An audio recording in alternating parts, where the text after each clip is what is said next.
Welcome to This Week in East Brunswick. Today we celebrate the senior student athletes of the East Brunswick High School boys lacrosse team as they hold senior night before a game against J.P. Stevens. Then we visit the senior center as the East Brunswick Department on Aging receives a new bus courtesy of a grant from New Jersey Transit.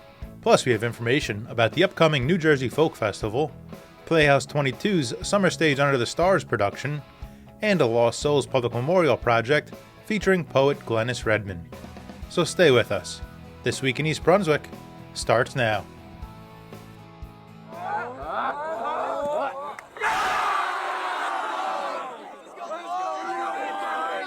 we go, boys. 1, 2, 3. 1, 2, 3. The East Brunswick High School varsity boys lacrosse team celebrated Senior Day before a home game against J.P. Stevens on April 16th. The Bears jumped out to an early 10-0 lead in the first quarter and coasted to a victory over the Hawks. The Bears were led by strong play from their seniors. Let's check out some of the action and meet the senior leaders.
I'm Karen Parry, Manager of Information Services at the East Brunswick Library. And I'm so excited to tell all our residents about an exciting health event, a really unique event that's happening at the library on Saturday, May 4th between 11 and 4. It's called the All of Us Journey Trailer. And it's a program sponsored by the National Institutes of Health that deals with precision medicine, and we are so honored to be one of 41 locations selected throughout the country where the Journey Trailer will visit. I'm joined today by Liz Ayala. Welcome, Liz. Thank you so much, Karen. Liz is the All of Us Journey Program Manager, and she is here today to tell us about this event, what will happen, and the purpose of this event. So, Liz, let me just ask you quickly, what is the All of Us Journey Trailer? Well, the All of Us Research Program is a nationwide effort to help speed up health research and medical breakthroughs, and we hope to do so by the participation of more than 1 million people living in the U.S. from all backgrounds to share information over time about their lifestyle, their environment, and their health. Oh, very interesting.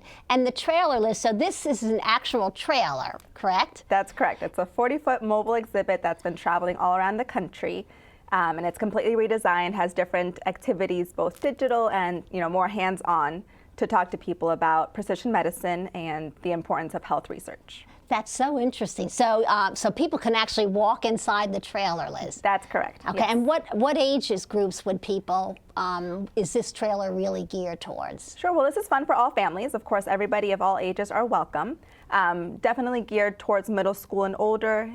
Currently, anyone 18 years and older can sign up for the program, but all activities are fun for the whole family. Okay, and can you give me an example of a kind of activity that a student might find in the bus? Sure, well, we have one called our unique combination that talks about the different factors considered by precision medicine. So we're talking about lifestyle, environment, and genetics. And so people can really take a look at what makes someone unique, relate it back to their family and also their community. So there's a good touch point on precision medicine. Great, that's so interesting, Liz. So Liz, you mentioned that this the Journey Trailer is for middle school through high school as a real learning experience. Let me ask you a question. What about young elementary school children? Will there be anything for them on that event if they accompany their older siblings? Sure, absolutely. There will be other health-related activities for children of all ages, including elementary school kids. There'll be DJ, there'll be food, so it's definitely fun for the whole family. Oh, that sounds great. And how about costs, Liz? Is there any cost for people to go up into the trailer? This is a free event. It's free to the public, and we encourage all community members to come join us. There is no cost associated to this. How would people learn more about the All of Us Research Initiative? Is there a website they can go to? Yes, I would encourage everyone to go to www.joinallofus.org, where they can learn more about our future stops with the journey as well as more information about the program. That sounds wonderful. So exciting. I'm so honored, Liz, to have the East Brunswick Library be selected as a stop for this wonderful event. And I want all our residents to know that they can come by and visit the Journey Trailer and experience the future of medical research through precision medicine on Saturday, May 4th, between 11 and 4. Come join the fun, come get some food, have some music, and learn all about the future of medical research. Thank you so much, Liz, for joining me. Thank you, Karen.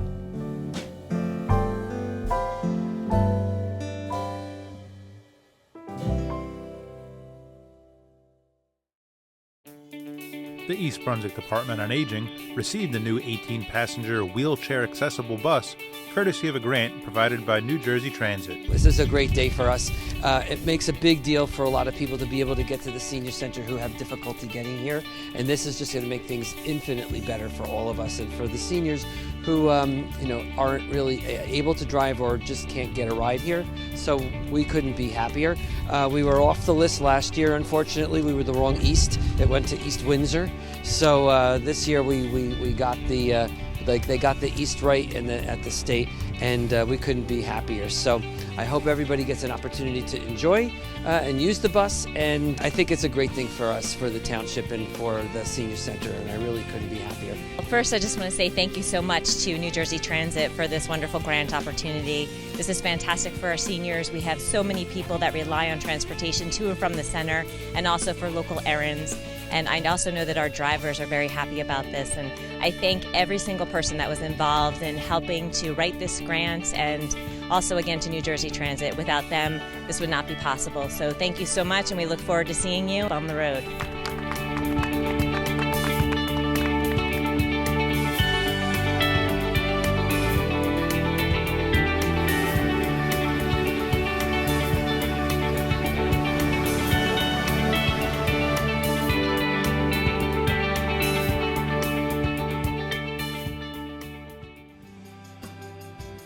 Hi, I'm Angus Chris Gillespie, your host on East Brunswick Television, and we're here today to talk about the upcoming New Jersey Folk Festival. It's going to take place on Saturday, April 27th, from 10 in the morning till 6 in the evening, rain or shine. It takes place on the Douglas campus of Rutgers University, specifically on the Eagleton Institute lawn, which is not too far from Sears. It's located at George Street and Writers Lane at the intersection there. And we're celebrating the 45th anniversary this year, so we're going to be focused on some of the best ethnic acts from the past few years. And I have with us two students from Rutgers University. We have Jacob Torpy and Ben Asher. Jake, what is your job on the Folk Festival? So this year my job is to be the web and program book coordinator. So basically I run the festival's website, update it with all the performers, all the craft vendors we have, the food vendors, as well as create a program book for the website that has basically everything about the festival that year, all the acts with descriptions of them, so we never, lose the information of every festival, as well as I create a program sheet that we hand out at the festival for just like a little synopsis of what people can expect. And is this your first year on the festival? No, this is actually my third year on the festival. Wow. What were your previous jobs? Last year I did the food vendor coordinating, so I just contacted all the food vendors we had at the festival. How many food vendors do they generally have? We usually have around 19 to 20 of all different types of food, so everyone can find something that they... And they're craft vendors as well, right? Yes. How many craft vendors usually? We normally have around 100 craft vendors, Wow, all okay. with unique folk art. Cool. Ben, what's your job? Yeah, so as Pylon stage coordinator, it's our one of our more intimate stages that we have, where we have mostly acoustic performances that happen there. So my job is to sort of facilitate all the performances that are happening there, and also sort of facilitate the veterans recognition ceremonies that will be taking place there as well. So is it fair to say that this is more low-key than the main stage? Yes, you could definitely have a lot more of an intimate setting there. Okay. And it'll be a really great opportunity for people to come and sort of enjoy the more acoustic music so selections. these are sort of like workshops? Yeah, Okay. yeah, Okay. definitely. So Jake, what are we doing about Turkey this year? Yeah. I remember that was a theme a couple years back. Yeah, I think it was actually 2 years ago. So this year we're showcasing Aytekin Senyular. He plays the kanun from Turkey. He's a famous Turkish musician, and the kanun is kind of like a laptop harp. It has 72 tones, and it's a really beautiful instrument. Sort of like a zither. Yeah, exactly. So it's going to be great to have him at the festival performing his music. He's been doing it ever since he was a little kid.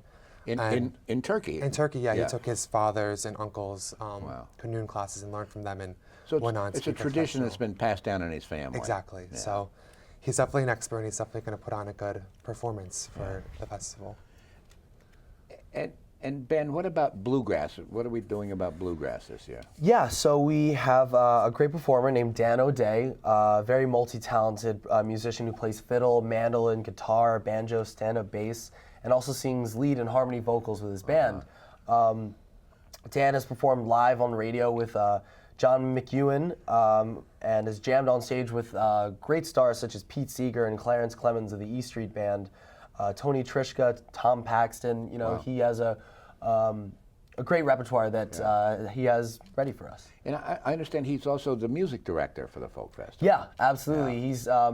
He's a really integral part of everything we're doing at New Jersey Folk Festival. You know what they say about bluegrass musicians? Bluegrass musician is a guy who will drive 300 miles to hear himself play. Of course. Yeah. Jake, what are we doing about Native Americans this year? Yeah, so Native Americans was our theme last year. It's personally one of my favorite themes of the festival. And so this year we're having them back. We're having the Lenni-Lenape tribe from South Jersey, the Powhatan tribe from Central Jersey, and the Ramapo from North Jersey. And we're probably going to have them do a panel discussion, discuss all of their traditions, kind of a smaller version of what the festival was last year. And so specifically from the Lenni-Lenape, there's going to be demonstrations of drum making and the wampum weaving. The Powhatans are going to talk about how they suffered from their reservation being seized under the Christie administration. And the Ramapo are going to talk about their efforts in their language preservation that they continue to do today. Ben, what about the maritime aspect? Yeah, we have a great man coming in to sort of give an insight of the sort of maritime theme that we're having as well. Mr. Sanfilippo, who's a retired professor of maritime history who currently lives in Maine, will be bringing songs of the 19th century Sag Harbor and Greenport whalers to the John German Memorial Library during a program titled How Many Tale the Music Tells. It's a very interesting program he has ready. He will be making music inspired by the experiences of whalers by using instruments such as banjo, guitar, and concertina. And he wants to open the New Jersey community to the world of whalers, who were, in fact, very complex people. Oh, I'm so glad to hear that he's coming because he's quite famous in maritime circles. I understand that he's often played at the Mystic Seaport in Connecticut with other talented musicians. So about this whole New Jersey Folk Festival, Jake, is this a club? Is it a course? How does it fit into the Rutgers curriculum? We call it an internship. So the students, it's an internship we do practice professional skills. But it is a class that we take once a week. We learn about folk music, folk art, and then the second half of the class, we do our little business meeting for the planning of the festival. So it's kind of like a half class, half internship. Okay. Well, I want to remind our viewers, we're talking about the upcoming New Jersey Folk Festival. It's to take place on Saturday, April 27th, 2019. It's on the grounds of the Eagleton Institute on Douglas campus, which is the corner of George Street and Writers Lane. It's from 10 a.m. to 6 p.m., rain or shine. It's free to the public, and we're going to be featuring the best of the past. So we're here at the Community Arts Center, and we wanted to talk a little bit about an exciting new program that we're going to be introducing right here in East Brunswick for our residents and for the residents of the surrounding town, and that is a Summer Stage Under the Stars program that will be going on as a pilot this summer. As a way of introduction, we recently put together a Coalition for the Arts, which is a nonprofit organization here in East Brunswick, basically for the sole purpose of trying to fund programs that involve the arts, Human Relations Council, the Arts Commission, our Historical Society, and our museum through dollars that are raised outside of tax dollars. And one of our first projects that we are expecting to launch as a pilot this summer is the Summer Stage Under the Stars.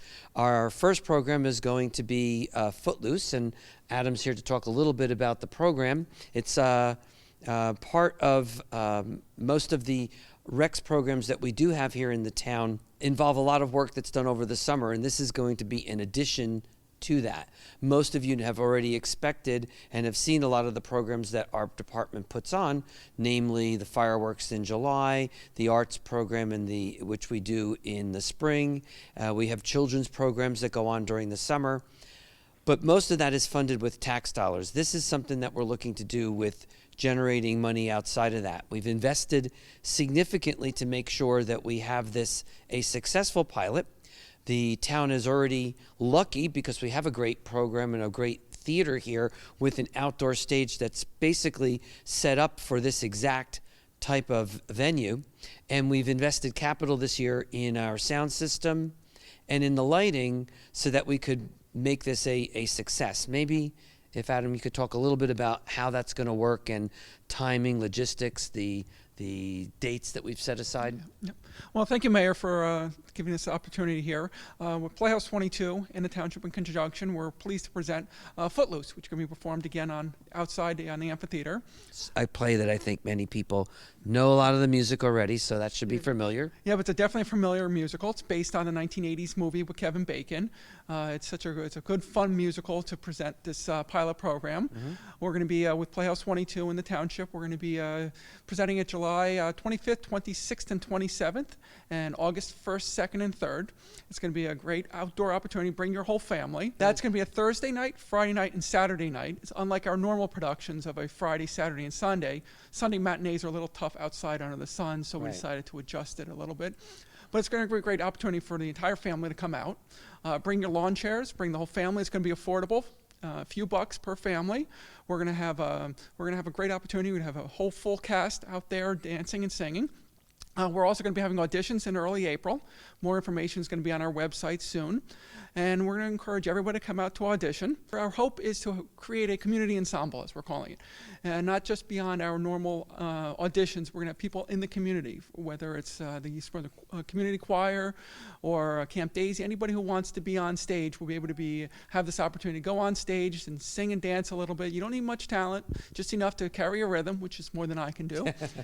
But this is a great opportunity for Playhouse 22. And as you know, that we have 60 years of presenting art for the community, and now we're trying this new adventure outside.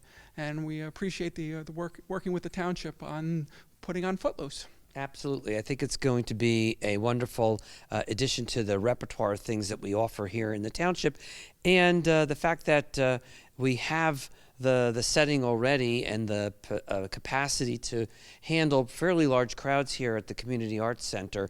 We'll also be looking to bring in food trucks and concessions so that we'll be able to provide food and an opportunity for people to really make a great evening out of the program and encourage families and people outside East Brunswick also to participate in what I think should be a great opportunity for everybody.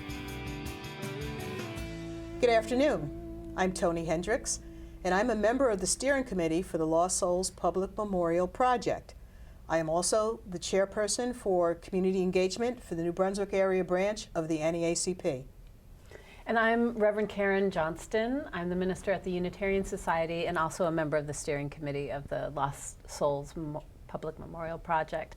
And we're so excited to have with us today State Theater New Jersey's poet in residence, Glenis Redmond. Welcome, Glenis. I'm so happy to be here. Wonderful. And Glenis, I mean, you are a poet. Yes. A poet in every part of the word, in terms of your vocation, your avocation, but you live in South Carolina now, but there's a very strong connection to New Jersey. Yes, I have been the poet in residence at the State Theater for 11 years. This is my 11th year traveling from the Carolinas to New Jersey. And the engagement department there really liked the work that I do in the community. And so we have really worked to bring poetry to the masses in Central Jersey. I've heard a lot about it. I've got to get to the State Theater and attend one of your readings very soon, I promise.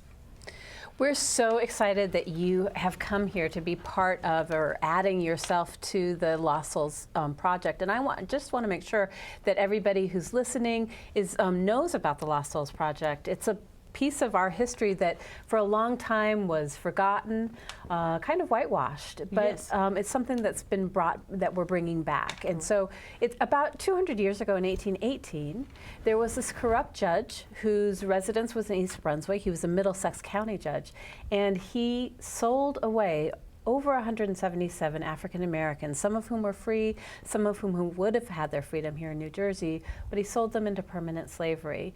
Down south to Louisiana and Mississippi.